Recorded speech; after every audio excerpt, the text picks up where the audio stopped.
नमस्कार विद्यार्थी मित्रांनो, बाजी MPSC या आपल्या हक्काच्या यूट्यूब चॅनलवरती आपलं स्वागत आहे. आज आपण बघणार आहे अतिशय महत्त्वाचा टॉपिक म्हणजे शाश्वत विकास ध्येय, सस्टेनेबल डेव्हलपमेंट गोल्स. राज्यसेवा असेल, संयुक्त असेल, इवन UPSC जरी असेल तरी त्यासाठी खूप महत्त्वाचा टॉपिक आहे म्हणजे सस्टेनेबल डेव्हलपमेंट गोल्स, ज्याला मराठीत आपण काय म्हणतो शाश्वत विकास ध्येय. याच्यामध्ये आपल्याला मागच्या वर्षीच्या प्रश्नपत्रिकांमध्ये सुद्धा आपल्याला दिसून येतं की प्रश्न विचारले गेलेले आहेत. तर हे जे आहे नेमकं काय आहे, आपण हा टॉपिक व्यवस्थित जर समजून घेतला तर प्रश्न कसा जरी विचारला तरी आपण नक्की सोडवणार. हा एक संच आहे ध्येयांचा, तर तो भविष्यकालीन आंतरराष्ट्रीय विकास संबंधित हा संच आहे. आणि हा जो एकूणच जी ध्येय बनवली गेलेली आहेत ही युनायटेड नेशन्सची आहेत. आणि ह्याच्यामध्ये काय केलेलं आहे की ह्याच्या अगोदर काय होतं तर मिलेनियम डेव्हलपमेंट गोल्स होते. ठीक आहे, MDG. मग आता त्याला रिप्लेस कशाने केलं, SDG म्हणजे सस्टेनेबल डेव्हलपमेंट गोल्स. मग आता मुळात MDG किती होते तर ते होते 8. MDG होते 8. त्यानंतर सस्टेनेबल डेव्हलपमेंट गोल्स आहेत 17. ठीक आहे, मग हा जो एक मूलभूत फरक आहे तो आपण या ठिकाणी समजून घेणार आहे. त्यांची मुदत किती होती तर 2000 पासून ते 2015 मिलेनियम डेव्हलपमेंट गोल काम करत होता. त्यांची मुदत संपल्यानंतर त्यांची जागा कुणी घेतली तर सस्टेनेबल डेव्हलपमेंट गोल्स यांनी घेतली. आता त्यांची पण मुदत परत 15 वर्षासाठी आहे, 2015 ते 2030 असणार आहे ती. 2015 पासून 2030 ही सस्टेनेबल डेव्हलपमेंट गोल्स लागू असतील. त्याच्यामध्ये एकूण 17 ध्येय आणि 169 विशिष्ट ध्येय असतील. ह्याला आपण टार्गेट म्हणू शकतो आणि ह्याला आपण गोल्स म्हणू शकतो. तर इथं गफलत करायची नाही, परीक्षेमध्ये आपल्याला विचारलं जातं, उलटं सुलटं केलं जातं. 169 ध्येय आणि म्हणजे फक्त 17 हे आपल्याला टार्गेट दिलं जातं. तर तिथं गडबड नाही करायची. तर त्यांचा जो कालावधी आहे तो 15 वर्षासाठी आहे, 2015 ते 2030. आणि त्यांची जी एकूण ध्येय आहेत ती आहेत 17 मेजर. ओके, आणि त्याच्यानंतर जे टार्गेट्स आहेत ते आहेत 169. त्याच्यानंतर जर आपण बघितलं तर एकूण जी 17 ध्येय आहेत त्यातली कमीत कमी 5 तरी आपल्याला सिक्वेन्सनी माहीत असणं गरजेचं आहे. बऱ्याच वेळेस काय केलं जातं परीक्षेमध्ये, आपल्याला ते अरेंज करायला सांगतात आणि आपलं नेमकं तिथं चुकतं, आपण कन्फ्यूज होऊन जातो की मग पहिल्यांदा कुठला आहे, पॉवर्टी आहे का हंगर आहे. तर बघा इथं मी सांगणारच आहे तुम्हाला डिटेलमध्ये, पण स्क्रीनशॉट घेऊन घ्या. पहिला आहे ते नो पॉवर्टी, दुसरं झिरो हंगर आहे, तिसरं आहे जे आहे हेल्थच्या संदर्भात आहे, चौथं आहे ते क्वालिटी एज्युकेशन आणि पाचवं आहे ते जेंडर इक्वॅलिटी. तर एकूण ही 5 जरी लक्षात ठेवली तरी इनफ आहेत आपल्यासाठी. आत्ता तरी राज्यसेवा किंवा संयुक्तच्या दृष्टीने जर बघितलं तरी 5 ठीक आहेत. तर इथं तुम्हाला मराठीमधून दिलेलं आहे पहिली 5, परत एकदा बघून घ्या. ह्याच्यामध्ये दारिद्र्य निर्मूलन आहे, भूक निर्मूलन आहे, चांगले आरोग्य, दर्जेदार शिक्षण, लिंग समानता. 6व्या क्रमांकाचं आहे शुद्ध पाणी आणि स्वच्छता. ठीक आहे, 7वं जे आहे ते रिन्युएबल एनर्जी आहे, स्वस्त. त्याच्यानंतर आहेत नोकरी, त्याच्यानंतर आहेत नवीन उपक्रम आणि इन्फ्रास्ट्रक्चर म्हणजे पायाभूत सुविधा. असमानता कमी करायचं 10वे गोल. त्यानंतर जर 11वं गोल बघितलं तर शाश्वत शहरं. शाश्वत हा शब्दच बऱ्याच वेळेस वापरला गेलेला आपल्याला दिसून येतो. शाश्वत शहरं आणि समाज आहे. त्यानंतर उपलब्ध साधनांचा जबाबदारीपूर्वक वापर. त्यानंतर येतं हवामान परिणाम, त्यानंतर येतं महासागर, त्यानंतर येतं जमिनीचा शाश्वत उपयोग. शाश्वत हा शब्द परत दिसतो. शांतता आणि न्याय आणि सर्वांनी एकत्र यायचं आहे म्हणजे शाश्वत विकासासाठी जागतिक भागीदारी आहे, 17वा गोल. ठीक आहे, तर आता भारत नीती आयोग आणि सस्टेनेबल डेव्हलपमेंट गोल हे काय आहे प्रकार नेमका, म्हणजे हे टायटल असं का दिलेलं आहे. तर भारताकडून काय केलं जातं तर एक इंडेक्स क्रिएट केला जातो, एक इंडेक्स तयार केला जातो दरवर्षी. तर तो जो इंडेक्स आहे तो नीती आयोग बनवतात. तर बऱ्याच वेळेस आपल्याला म्हणजे प्रश्न येऊ शकतो की सस्टेनेबल डेव्हलपमेंट गोलसाठी एक इंडेक्स बनवला जातो भारतामध्ये, तर तो कोण बनवतो तर ते नीती आयोग बनवतं. ठीक आहे, आणि त्याचं आता 3रं एडिशन येईल 10 मार्च 2021 ठीक आहे, म्हणजे येऊन गेलेलं आहे ते आत्ताच. आणि त्याच्यामुळे आपल्याला ते बघायचं. मग ह्याच्यामध्ये काय केलं जातं तर प्रोग्रेस कसा आहे. ठीक आहे, युनियन टेरिटरी, स्टेट आणि युनियन टेरिटरीमध्ये ते कॉम्पिटिशन लावलेलं असतं आणि त्याच्यामध्ये त्यांनी रँक्स दिलेली असतात. तर आता हे बघितल्यानंतर आपल्याला आता पुढं काय बघायचं तर 12वीमध्ये पर्यावरणशास्त्रात 3रा जो चॅप्टर आहे, 3रं जे प्रकरण आहे ते आहे शाश्वत विकास. अतिशय सुंदर पद्धतीने दिलं आहे, मुद्दा मी या ठिकाणी तुम्हाला घेतो आहे. तर हे जे काय आहे तर इथं व्याख्या बघा कशी आहे. शाश्वत विकास, आपण इतका उशीर म्हणतो नुसतं शाश्वत विकास. तर ह्याच्यामध्ये शाश्वत विकास कसा आहे तर असा विकास की जो सध्याच्या पिढीतील गरजांची पूर्तता करताना भावी पिढीच्या गरजेच्या क्षमतेला धक्का न पोचवता केलेला विकास. समजतंय, हे अंडरलाईन करून घ्या, वाटल्यास हे कुठंतरी लिहून घ्या. ठीक आहे, शाश्वत विकास म्हणजे असा विकास जो सध्याच्या पिढीतील गरजांची पूर्तता करणार आणि भावी पिढीतील गरजांच्या क्षमतेला धक्का न लावता केलेला विकास म्हणजे कोणता विकास, तर तो शाश्वत विकास आहे. तर ठीक आहे, आता शाश्वत विकासाची गरज का आहे, तर याच्यासाठी आपल्याला एकूणच बऱ्याच गोष्टी समजून घ्यायला लागतील. ठीक आहे, तर ह्याच्यामध्ये जर बघितलं ना, तर परिसंस्थेतून मिळणाऱ्या गोष्टींच्या क्षमताचा विचारात घेऊन जीवनमान उंचवायचं आहे आपल्याला, म्हणजेच शाश्वतता. ठीक आहे, मग पृथ्वीवरील नैसर्गिक संसाधनं आपण जतन केली आणि त्याची निगा राखली, त्याचं संवर्धन केलं, तर पर्यावरणीय प्रक्रिया सुरळीतपणे चालतील. बरोबर. उद्योगधंद्यांसाठी लागणारा कच्चा माल, पाणी, इंधन, चारा या गोष्टी निसर्गातूनच मिळतात आणि विकास प्रक्रियेतून निर्माण झालेला कचराही निसर्गातच शोषून घेतला जातो. अशा प्रकारे निसर्ग आपल्यासाठी स्रोत आणि शोषक दोन्ही म्हणून काम करत असतो.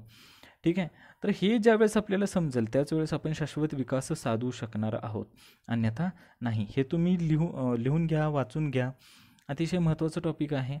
ठीक आहे, आणि आपण एक एक करून आता काय करू, शाश्वत विकासाची ध्येय बघू. तर ह्याच्यामध्ये जी 17 आहेत ती 17 तर आपण बघितलेलीच आहेत, थोडंसं डिटेलमध्ये बघायचं. आता पहिलं जे ध्येय आहे ते काय म्हणतं की नो पॉवर्टी, म्हणजे कोणत्याही प्रकारचं सर्व प्रकारच्या ठिकाणचे जे आहे ते गरिबीचं काय करायचं आहे, निर्मूलन करायचं आहे.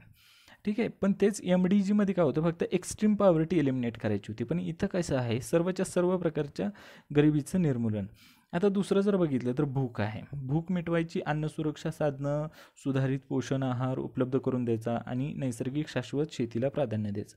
शाश्वत शेती काय हे पण आपण या व्हिडिओमध्ये बघणार आहोत. त्यानंतर जर तिसरं बघितलं तर ह्याच्यामध्ये काय, तर आरोग्यपूर्ण जीवन सुनिश्चित करणे, सर्व वयोगटाच्या नागरिकांचे कल्याण साधने. इथं बघितलं तर तुम्हाला सगळ्या वयोगटासाठी आपण तिथं काम करतोय.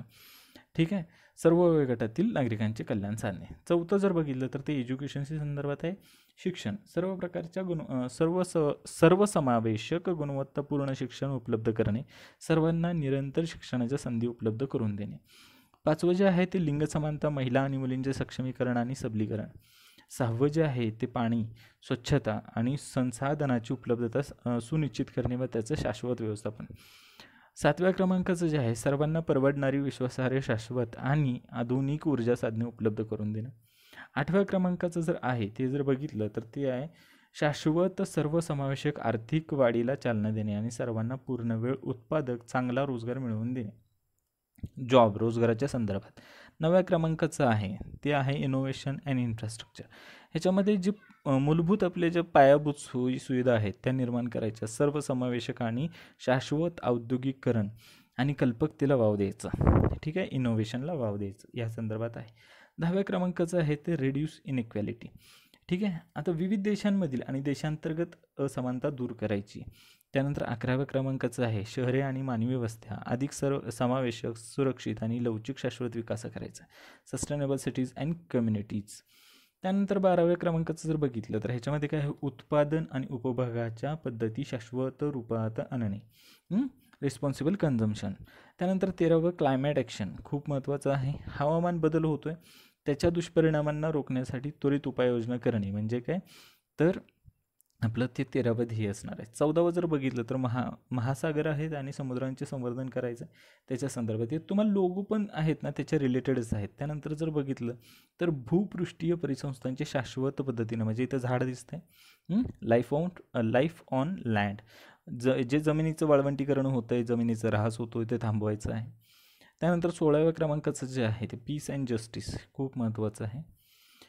ठीक आहे, शांततापूर्ण आणि सर्वसमावेशक समाजव्यवस्था, कोणालाही न्याय मिळवून देण्यासाठी अडचण येणार नाही याची आपण जबाबदारी घेणार आहे. जबाबदार व सर्वसमावेशक संस्थांची सर्व स्तरातून उभारणी करणं म्हणजे काय आहे, पीस अँड जस्टिस. आणि 17व्या क्रमांकाचं जे आपलं ध्येय आहे ह्याच्यामध्ये काय आहे, तर पार्टनरशिप फॉर गोल्स. ह्याच्यामध्ये शाश्वत विकास साधायचा असेल तर आपल्याला काय करायचं आहे, जागतिक भागीदारी महत्त्वाची आहे.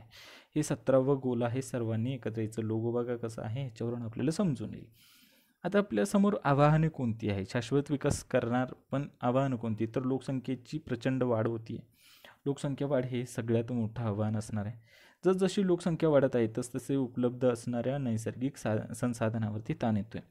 आज जगाची लोकसंख्या किती आहे, 7.7 अब्ज आहे आणि भारताची जी आहे 1.32 अब्ज आहे. इतक्या मोठ्या लोकसंख्येला ज्या वेगाने आज जे नैसर्गिक स्रोत वापरले जात आहेत ते पाहता हे जास्त काळ टिकू शकणार नाहीत. हे स्रोत आहेत हे एवढ्या मोठ्या लोकसंख्येला कसे पुरणार? मग त्याच्यानंतर जर बघितलं तर नैसर्गिक संसाधनाचे जे शोषण होत आहे, तर बघितलं की 19व्या शतकापासून सुरू झालं हे त्यांचं शोषण. ह्याच्यामध्ये लाकूड, कोळसा, धातू, तेल, नैसर्गिक वायू, जमिनीखालची खनिजे काढली, पाणी काढलं, अशा पद्धतीची अनेक संसाधने आणि औद्योगिक आणि व्यावसायिक उपयोगासाठी आणून आपण प्रगती आणि विकास, राहणीमानातील बदल यामुळं काय झालं? कार्यालय, घरं या ठिकाणी निरनिराळ्या उपकरणांचा वापर होत गेला आणि नैसर्गिक संसाधनाचा अतिवापर झाला. आणि अतिवापर हे एक महत्त्वाचे आपल्यासमोर आव्हान आहे. आता गरिबी आपलं पहिलंच होतं. पहिला गोल जो होता तो म्हणजे गरिबी होतं, पॉवर्टी होता. अविकसित आणि विकसनशील देशात गरिबी हे एक मोठे आव्हान आहे, बरोबर. शाश्वत विकास करताना गरिबी व वंचित लोकांच्या मूलभूत गरजाही लक्षात घेतल्या पाहिजेत, कारण चांगले आयुष्य जगण्याची इच्छा आणि आकांक्षा त्यांनाही असते. म्हणून तर आपला तो पहिला गोल आहे, हे लक्षात घ्या या ठिकाणी. मग त्यानंतर बघितलं तर नैसर्गिक संसाधनाचे असमान वितरण, बरोबर. प्रत्येक ठिकाणी ते समान आहे का? आणि असेलच असं आहे का? नाही. विकसित देशातील लोकांचा नैसर्गिक संसाधनाचा दरडोई वापर हा विकसनशील देशातील लोकांच्या वापरापेक्षा 50% अधिक आहे. बघा किती तफावत आहे. एकट्या अमेरिकेची लोकसंख्या जगाच्या लोकसंख्येच्या फक्त 4% आहे, तर ते जगातल्या संसाधनापैकी 25% ते एकटे वापरतात. म्हणजे 4% जी लोकं आहेत, ती जगातली जी संसाधनं आहेत त्याचा 25% वापर करतात. मग आता उरलं किती? 75%मध्ये तुम्ही किती 96% कसे बसवणार? तर हे जे असमान वितरण आहे हे आपल्याला काय करायला लागेल? समान करायला लागेल. ठीक आहे. शिक्षण आणि बेरोजगारी. तर अशिक्षितता हे शाश्वत विकासापुढील मोठं आव्हान आहे, बरोबर. आता 5व्या नंबरचं गोल जर बघितलं तुम्ही तर त्याच्यामध्ये आहे तुम्हाला. त्यानंतर गरिबी 5वं आणि 4थं पण. 4थ्यामध्ये आपल्याला एज्युकेशनच्या संदर्भात बोललेलं आहे. गरीब लोक हे मुलांना शिक्षण देऊ शकत नाहीत. गुणवत्तापूर्ण शिक्षण नसल्यामुळे त्यांना चांगला रोजगार मिळत नाही. हे दुष्टचक्र चालू राहते आणि देशातील लोकसंख्या वाढ हे एक बेरोजगारीचे कारण आहे. आता जागरूकता, ह्याच्यावरती एक पर्याय काय आहे? तर तो आहे जागरूकता. मग आता पृथ्वीवरचे नैसर्गिक स्रोत मर्यादित आहेत, तसेच ते काय आहेत? पुनर्वापर करता येतील का त्याचं? संपले की पुन्हा निर्माण करता येणार नाहीत, याची सामान्य माणसांना जाणीव नसते. म्हणूनच या स्रोतांचा योग्य कार्यक्षमपणे वापर झाला पाहिजे. वस्तूंची खरेदी करण्यापूर्वी लोकांनी स्वतःची गरज लक्षात घेतली पाहिजे. आपण एखादी गोष्ट ज्यावेळेस खरेदी करतो त्यावेळेस ती खरंच गरजेची आहे का, ही सुद्धा तितकंच महत्त्वाचं असतं. याच्या संदर्भात जर बघितलं तर शासकीय धोरणं काय आहेत? आता शाश्वत विकासाची उद्दिष्टे गाठण्यासाठी सरकारला कठोर मेहनत घ्यावी लागते, बरोबर. कारण आपल्याकडे नीती आयोग काय करते आता सध्या? तर मोठ्या प्रमाणावरती त्याचं इंडेक्सिंग करते. प्रत्येक राज्याला त्यांनी ते टास्क दिलेले आहेत आणि त्याच्यानुसार ते कामं करत आहेत का, आणि करत असतील तर ते आता कोणत्या लेवलवरती काम करत आहेत हे सुद्धा रँकिंग करते आपलं गव्हर्नमेंट. आणि त्याच्यामध्ये सुद्धा स्पेसिफिकली जर तुम्हाला एक्झाममध्ये विचारलं तर ते आहे नीती आयोग, NITI. हा आयोग काय करतो? तर सस्टेनेबल डेव्हलपमेंट गोल याचा एक इंडेक्स तयार करतो. ठीक आहे. मग त्याच्यानंतर आता बघा शाश्वत शेती. तर शेती जी आहे ती परिसंस्था आणि मानवी आरोग्य यांची हानी न करता अन्नधान्य पिकवणे म्हणजे शाश्वत शेती होय. आता शेती कशी असावी? तर शाश्वत असावी, म्हणजे परिसंस्था आणि मानवी आरोग्य यांची हानी न करता अन्नधान्य पिकवणे म्हणजे शाश्वत शेती. याच्यामध्ये जैव, भौतिक, आर्थिक, सामाजिक आणि पर्यावरणीय असे अनेक काय आहेत? तर पैलू आहेत. शेतीतील कामे करताना पिकांच्या उत्पादनावर दूरगामी परिणाम होऊ नये, म्हणजेच शाश्वत शेती. त्याचे हे पैलू आहेत. त्यानंतर बघितलं तर शेतकऱ्यांनी आवश्यक ती जैविक खतं, जैविक कीटकनाशकं शेतामध्ये वापरावीत आणि उपलब्ध संसाधनाचे व्यवस्थापन, मॅनेजमेंट करावं. व्यवस्थापन म्हणजे त्या संसाधनाचं व्यवस्थापन म्हणजे रिसोर्स मॅनेजमेंट. संसाधने म्हणजे रिसोर्स आणि व्यवस्थापन म्हणजे मॅनेजमेंट. शेतीमध्ये नैसर्गिक संसाधने जसे पाणी, जमीन याची काळजीपूर्वक वापर करायचा आहे. आपल्याकडे पाण्याच्या संदर्भात सुद्धा एक गोल होता आणि जमिनीच्या संदर्भामध्ये सुद्धा 17पैकी एक गोल होता. शाश्वत शेती जायची असेल, ध्येय गाठायचे असतील तर रासायनिक शेतीकडून सेंद्रिय शेतीकडे हळूहळू वळावे लागेल, असं काय आहे? तर त्याचा एक पैलू आहे. मग आता बघा, आता आपण इथं बघितलं की काय म्हणता येते की सेंद्रिय शेतीकडे गेलं पाहिजे. मग आता सेंद्रिय शेती म्हणजे नेमकं काय ते समजून घेणं पण तितकंच महत्त्वाचं आहे. सेंद्रिय शेती ही प्रणाली आहे, सिस्टम आहे, ओके, ज्यामध्ये रासायनिक खते, कीटकनाशके, अतिपोषक पशुखाद्य इत्यादी पदार्थ वापरले जात नाहीत. सेंद्रिय शेतीमध्ये आधुनिक ज्ञान असतं, पण पारंपरिक पद्धती असतात. जसे की पीक बदल, मिश्र पीक, मिश्र शेती, हरित खते, जैविक खते, जैविक कीटकनाशके इत्यादींचा काय केला जातो, त्या ठिकाणी वापर केला जातो. आता हे ते तत्त्व बघा कोणती आहे. शेतीमध्ये निसर्ग हा आदर्श मानतात, कारण निसर्गात जरुरीपुरतेच नैसर्गिक स्रोत वापरले जातात. मृदा ही जिवंत प्रणाली आहे, तिच्यात रसायने टाकू नयेत. साधी गोष्ट आहे, माती जी आहे ती जिवंत प्रणाली आहे. सातत्याने तिच्यामध्ये प्रक्रिया घडत असतात आणि त्यामधून तिला जे काही पाहिजे ते मिळत असतं. पण त्याच्यामध्ये आपण काय करतो, रसायने टाकतो आणि माती मारून टाकतो. मृदेमध्ये असलेले म्हणजेच मातीमध्ये असलेली सेंद्रिय खते आणि तिची सुपीकता वाढवतात, म्हणून कोणत्याही परिस्थितीत त्याचे रक्षण करावे व जतन करावे. आता सेंद्रिय शेतीची मूलतत्वे, तर ह्याच्यामध्ये जर बघितलं तर पीक पद्धती कुठली, मिश्र शेती, मिश्र पिके, पिकं फेरबदल आहे. त्यानंतर जे आहे जैविक शेती आहे, जैविक कीटकनाशकं म्हणजेच कीडनाशकं आणि एकात्मिक कीड व्यवस्थापन. एकूणच हा जो काय आपला शाश्वत विकास ह्याच्याबद्दल जो व्हिडिओ आहे तुम्हाला जर आवडला असेल तर नक्की तुम्ही चॅनलला लाईक करा, सबस्क्राईब करा आणि तुमच्या मित्रांनासुद्धा शेअर करा. धन्यवाद.